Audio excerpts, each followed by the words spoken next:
caution light. At the least, this means confusion and traffic tie-ups.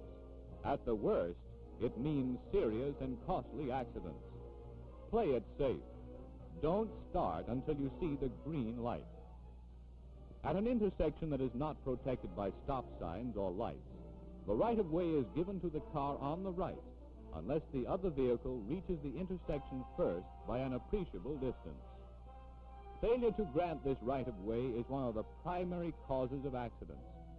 But it should be remembered that possession of the right-of-way does not relieve a driver of the necessity of being careful.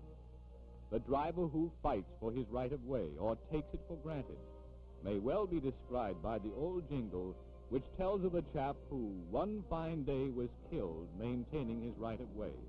He was right, dead right as he sped along, but he's just as dead as though he'd been wrong.